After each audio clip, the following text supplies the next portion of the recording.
Welcome to Herbally Yours, an adventure into the world of natural medicine. Here is your host, Dr. Ellen Kamhi, the natural nurse who will help you take the leap to ultimate wellness. Greetings, and thank you so much for joining me, Ellen Kamhi, the natural nurse, for another edition of Herbally Yours, right here on the voice of Nassau Community College, 90.3 WHPC. Herbally Yours brings you the latest information about the many facets in the world of natural living. Today, I am so happy to have as our guest the dynamic duo, a couple, Dr. Joe Pizzorno, naturopathic doctor, who's one of the world's leading authorities on science-based natural and integrative medicine, who co-founded and served for 22 years as the president of Bastyr University, and he is the author of many books, including the textbook of natural medicine. Along with Dr. Joe Pizzorno is his wife, Lara Pizzorno, who in and of herself is a master's and licensed massage therapist and the best-selling author of several books, including Your Bones, How You Can Prevent Osteoporosis and Have Strong Bones for Life. Together, we're going to talk with them about a topic they both know so well, which is bone health. And they are co-authors on a new book about bone health called Healthy Bones, Healthy You. So thank you so much for joining us today. Thank you for having us. Great to be with you. Now, let me ask Dr. Joe something first. You have been involved in the natural health community for so many years. And I know there are actually natural protocols which people can use to keep their bones strong. Have you seen people successfully do that over your many decades in natural health? So the answer is clearly yes. And it's been primarily through the work that Lara's done. So Lara has developed this incredible deep insight into what it takes to have healthy bones. And we now have hundreds of letters from people that following the protocol that she developed with a little bit of my help, they got their bones back. It's quite remarkable. Yes. And I have also recommended your first book, which is Healthy Bones, Healthy You, Lara, for over 10 years. I can't believe it's been 10 years, but that gives you really like a longevity type study in showing that your original recommendations have helped so many people. Yes, and I've learned so much since I wrote Your Bones, the second edition of Your Bones, that I really felt it was imperative to produce another book for people to summarize the insights and the practical, easy things they can do to restore the health of their bones. I've now had literally hundreds of women send me their initial, and then after following my suggestions, their DEXA reports showing incredible increases in bone density, going from osteoporosis to barely being osteopenic in less than a year. And this has just happened over and over and over, just from making some simple, lifestyle changes, some eating healthier, exercising more, and so on. Taking the right vitamins. Let's define those two terms because people often get them confused. What is osteopenia versus osteoporosis? So osteopenia is just bone thinning, and it's just when it's a T-score that is quite a bit closer to normal than osteoporosis. Osteoporosis is where you're really at severe risk of fracture because you've lost so much bone. So Dr. Pizzorno, can you tell us the difference between a Z-score and a T-score and why individuals should know which one they are reading when they get their results back? That is a great question. And I personally find it kind of confusing. So I turned to my bone health expert who's sitting next to me and says, would you please explain that to all of us? Okay. So a Z-score is compares you to people in your age group. And if you're normal for your age group, your Z-score is going to be better.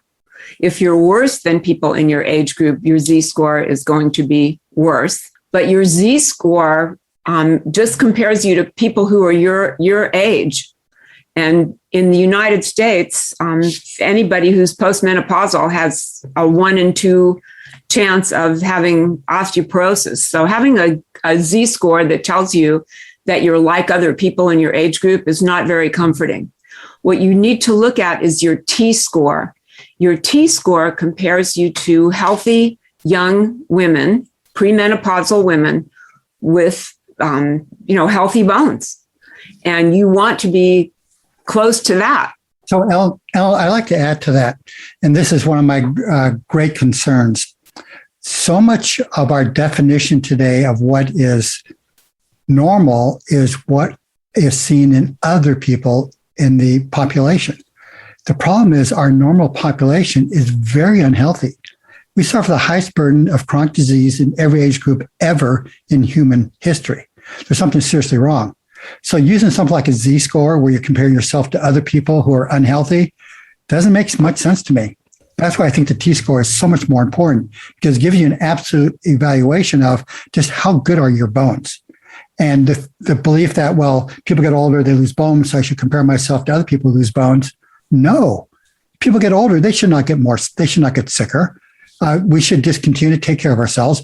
Our bodies are wonderful. They'll keep promoting health if we just give our bodies the tools that it needs. That's a really good explanation. So I think most people don't even know, but you do want to look at your results. I tell all my clients, no matter what kind of test they get, they should get a copy of the tests, because you can really read a lot. You don't have to be a physician or have any kind of license to just read those tests. I mean, of course, you can get more explanation from your physicians, but they're pretty self-explanatory in that there are reference ranges on there. And you can also, if you compare it to last year's, you can see what direction you're going in. Yes. But that's one thing you want to look at. Are they giving you the T-score or the Z-score?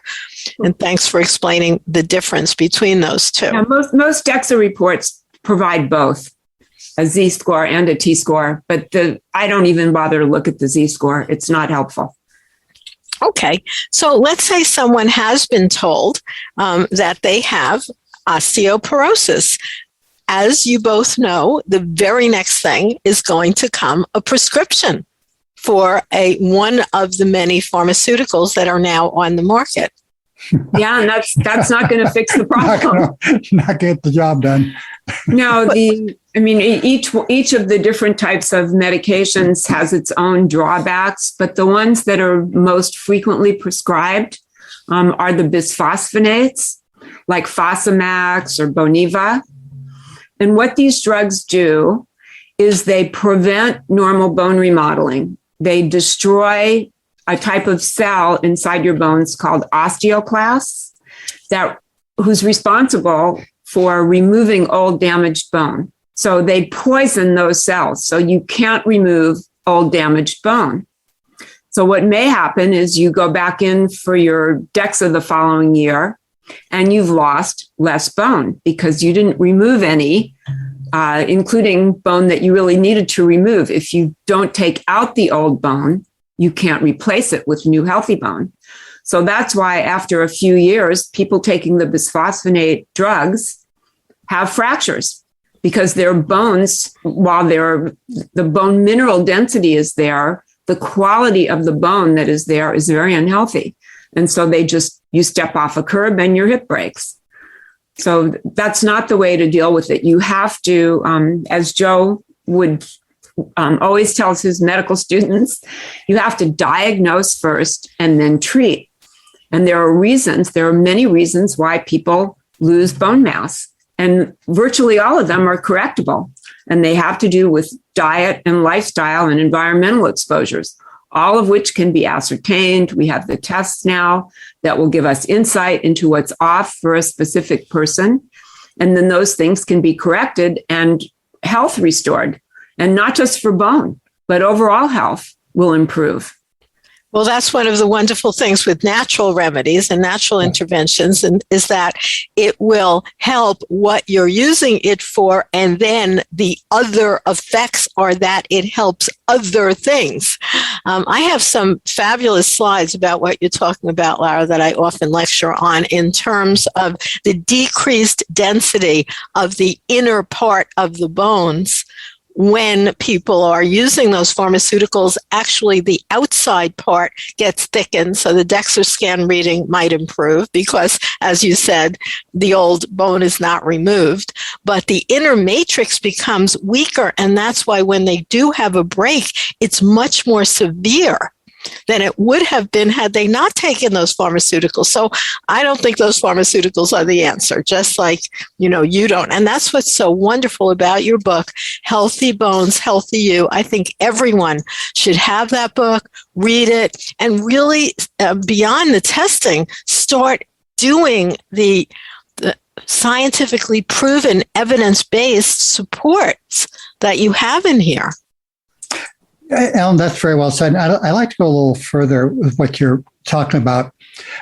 As Lara went through this discovery process of understanding what's really necessary for bones to be healthy, I was struck again and again by the factors she found necessary for healthy bone health are necessary for everything else in our body as well.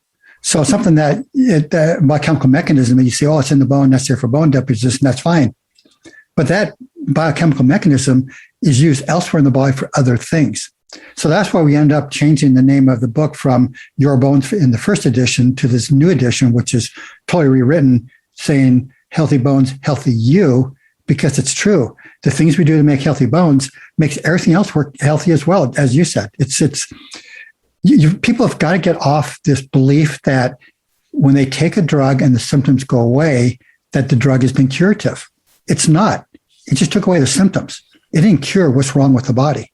And so we have a huge problem in our society. That's why we have so much disease, because the primary interventions used by the conventional medical system, which has all the money and all the resources, they only provide short-term relief. They typically do not deal with the causes of why people are sick. So true. And I want to remind you, listeners, you're listening to Herbally Yours on the voice of Nassau Community College, 90.3 WHPC. I'm Ellen Kamhi, the natural nurse at naturalnurse.com. And today, my guest is Dr. Joe Pizzorno, naturopathic doctor, and his wife, Lara Pizzorno, and they are now co-authors of a book that you want to have because, it's really a book about how to stay well, as the name reflects, Healthy Bones, Healthy You. Now, there's so many things that the book covers that people might not really think about in terms of bone health, like, for instance, toxins in your food, like pesticide residues and phosphate additives. They're just completely epidemic in our world. Yeah, so this is the area of the book that I did the most work on, was how the metals and chemicals in the environment impair bone health. And the numbers are very, very clear. So as people's levels of the toxins I'm going to talk about in a moment go up, their bone mineral density, BMD, goes down. And these are toxins that everybody's been exposed to all the time. So the toxins are, I think, number one for bone is probably cadmium. People might say, wait a minute, well, why would I have cadmium? I'm not a smoker.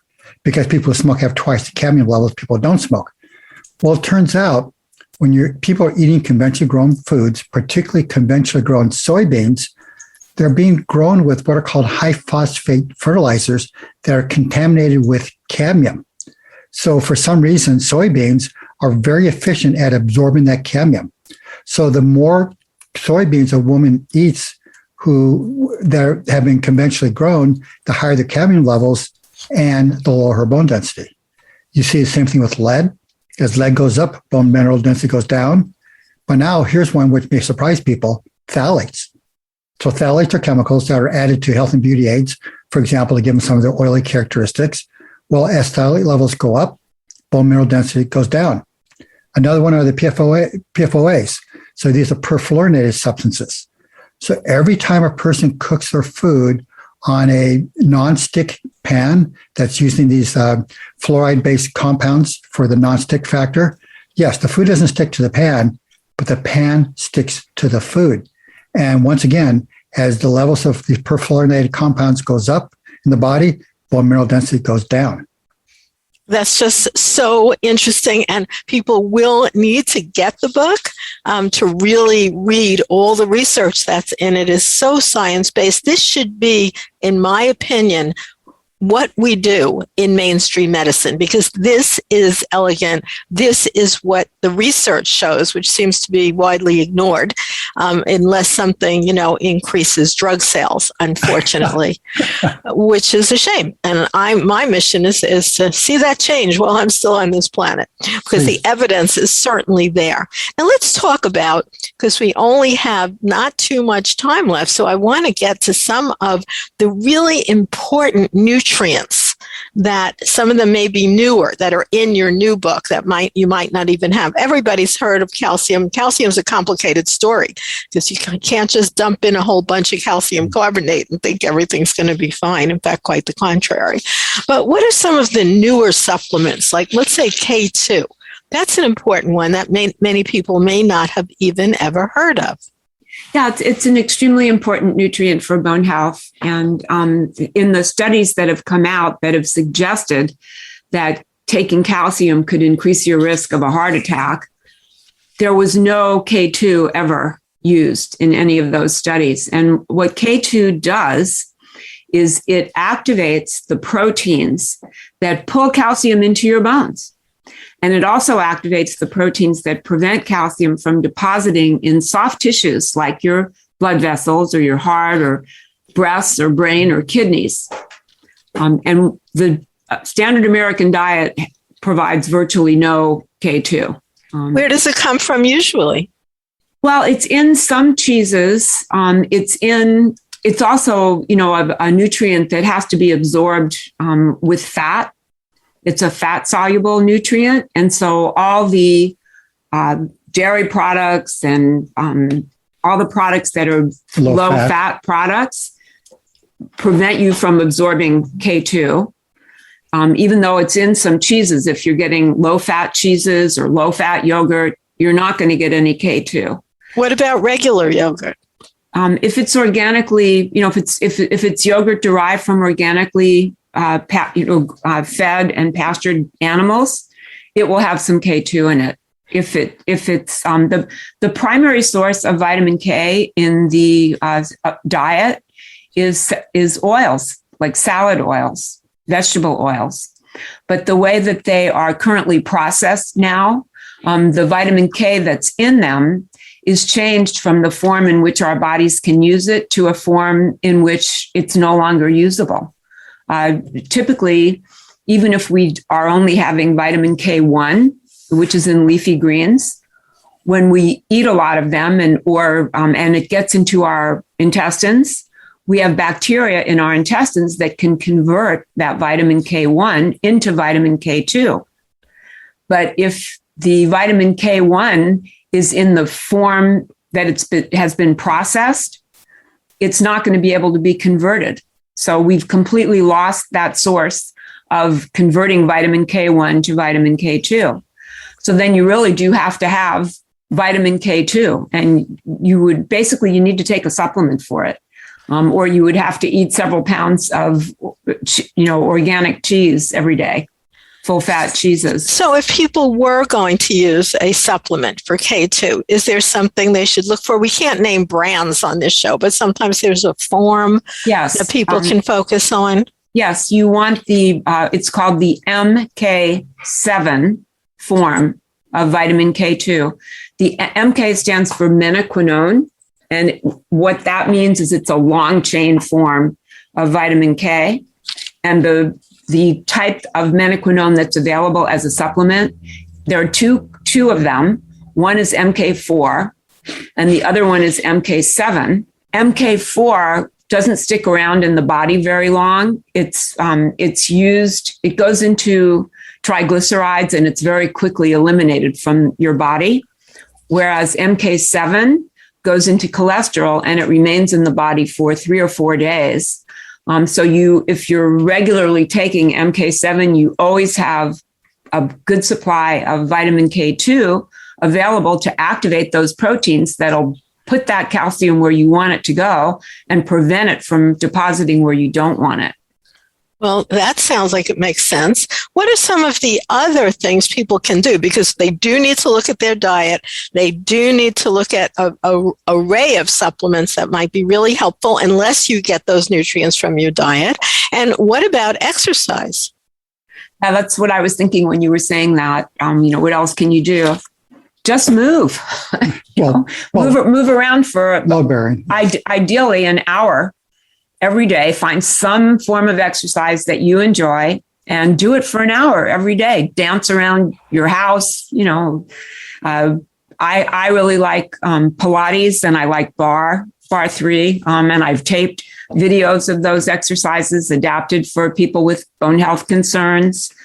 They're very safe, and you can do it in your own home. Oh, that's great. So this sort of videos that people can reach out to you and get a hold of, or I imagine online, they can even find them now, like YouTubes or something. Yeah, they are online. There's a doctor named Fishman, Dr. Lauren Fishman, who has authored a book called Yoga for Osteoporosis.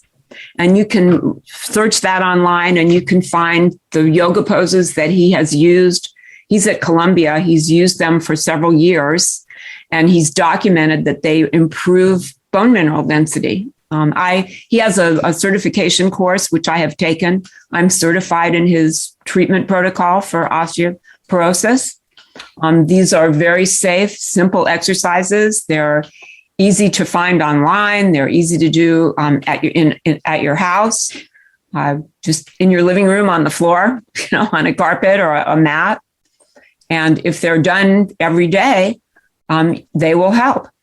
Bone has to be stimulated by weight-bearing exercise. When you exercise, and you put stress on your muscles, and your muscles attach to bone.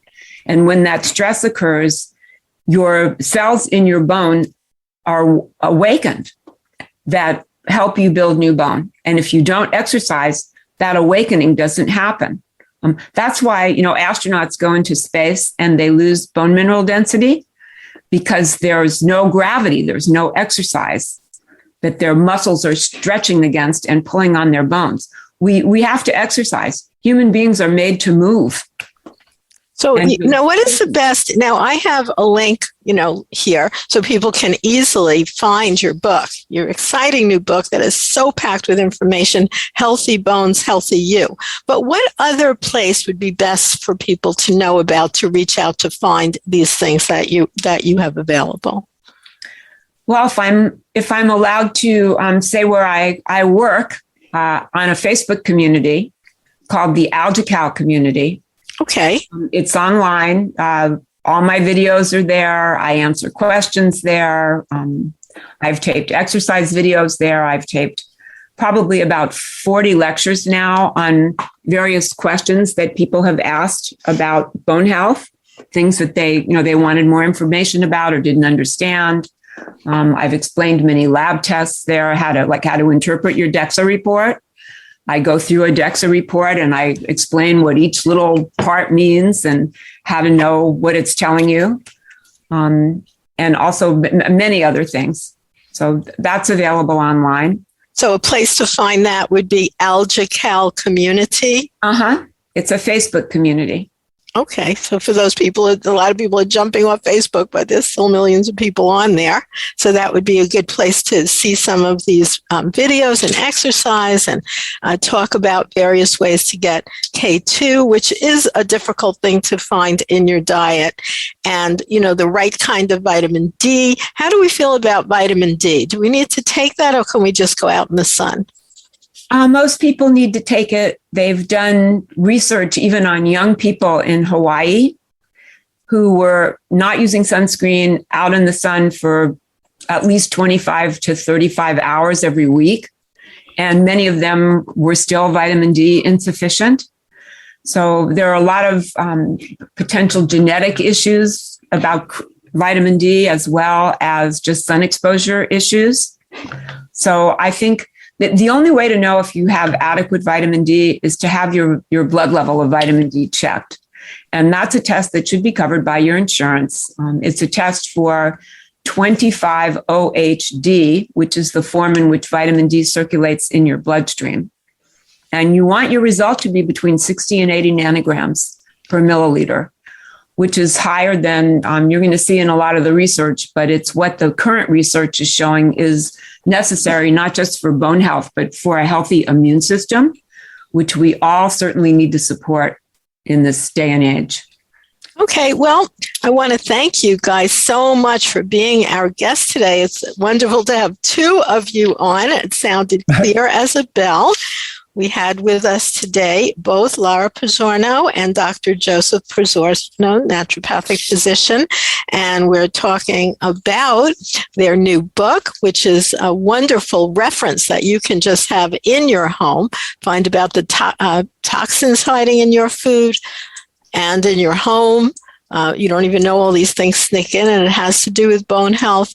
Build strong, vibrant bones naturally to rewrite your aging story. I really like that instead of anti-aging. Like, I'm old. I am totally not anti-aging because it seems to me that I like getting older, and I really like that thing, naturally rewrite your aging story, because you can continue to live a healthy lifestyle way up in those later years. So I want to thank you so much for being our guest today, right here on Herbally Yours. Thank you for having us. I hope the information has been helpful. And very helpful. I hope people will take a look at the book. Lots of practical, small things you can easily do that will make a big difference in your health. And thank you for tuning into Herbally Yours, produced in the studios of 90.3 WHPC, Nassau Community College, Garden City, New York. For further information, you can email us at whpc@ncc.edu. This is your host, Ellen Kamhi at naturalnurse.com, inviting you to join us again next week for another edition of Herbally Yours. Until then, stay healthy.